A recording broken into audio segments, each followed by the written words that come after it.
We're here today at the University of Delaware following the first game of our series on Friday.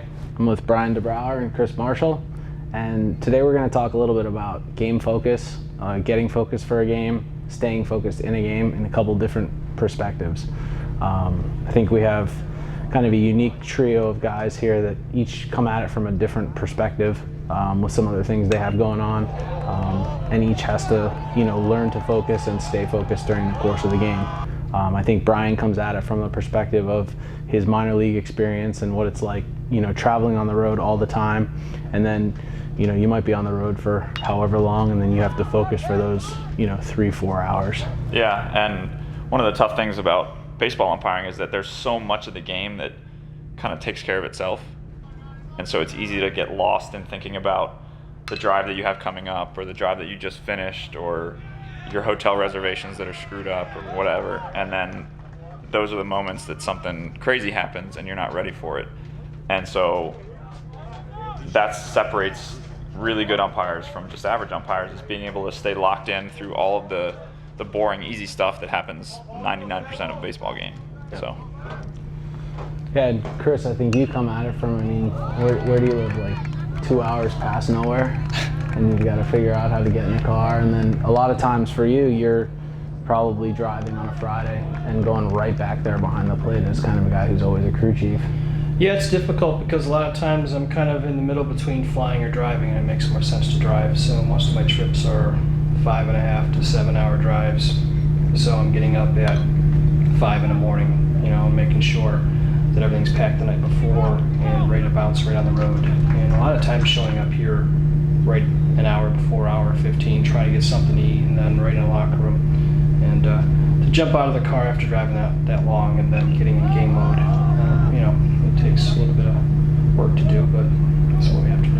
And that's a good point as far as your preparation, like having stuff packed and having your bag packed in a way that everything's not just thrown in there, and then you open it up and you have 15 minutes to get dressed and you have to search for everything. But like having an order of things and that stuff being consistent so that you can get through it quickly and consistently without driving yourself crazy before a game. For me, it's days of preparation before the weekend. Right. Yep. And put on top of that sometimes a Thursday evening game. Yeah. So you may have to pack for your trip, gear-wise, clothing for the weekend, and then pack for that Thursday evening game. So I almost have to pack 3 different bags, knowing that when you get home, you're going to shower, go to bed, and jump right in the car first thing in the morning. Yeah, and I think from my perspective, a lot of times with the stuff we have going on administratively, I might be dealing with a phone call or a call from someone, right up until game time, and then I have to find that place to,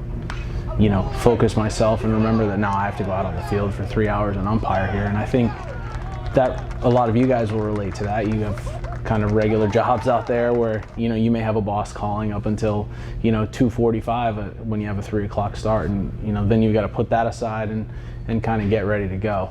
And I think Brian and I were just talking about this, when we went to umpire school, both of us went to Jim Evans. One of Jimmy's things was, use that time during the national anthem. That's going to be 2 to 2.5 minutes, especially when you're working the plate, where you can just take a second and figure out, hey, I got to get locked in here. Because obviously no one's talking to you during the national anthem. It's kind of your time with your thoughts. Obviously standing the way you're supposed to be, but also kind of collecting yourself and getting ready to go. Because from the time that they drop you off in the golf cart to that first pitch, it's kind of like this. And if you don't collect yourself, you can be spacing out, you can be all over the place, and then Darren gets that phone call that says, hey, so-and-so looked like they didn't want to be here, so-and-so's kind of mind was somewhere else. Kind of shifting gears a little bit, and this, I think we originally planned to talk about just getting focused, but the other piece that came up today regarding focus was we just worked the first game of a series, first game of 4 games here, and we had a 13-2 game.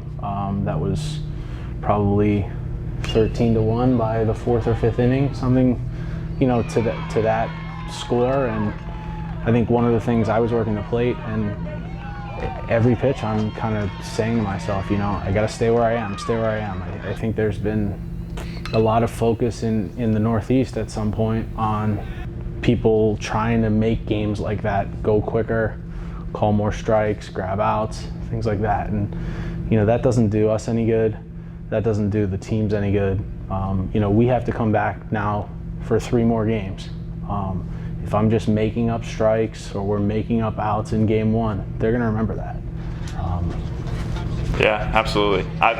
One of the things that has always been at the center of my work is that I'm always building my reputation. Yeah.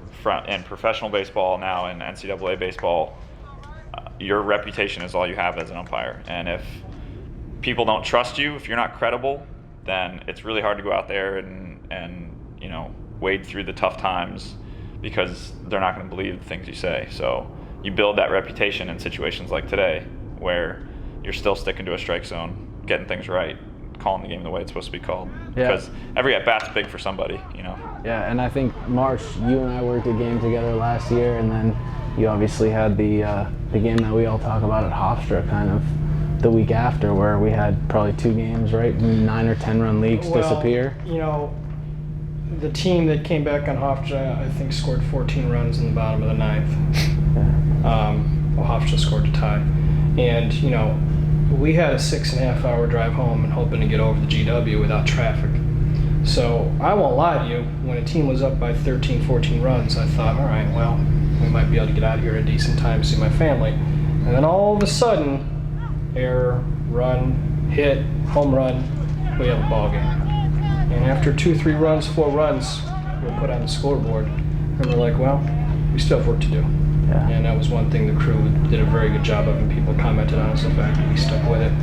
Because it's very easy just to think the game's over with when you have a big lead.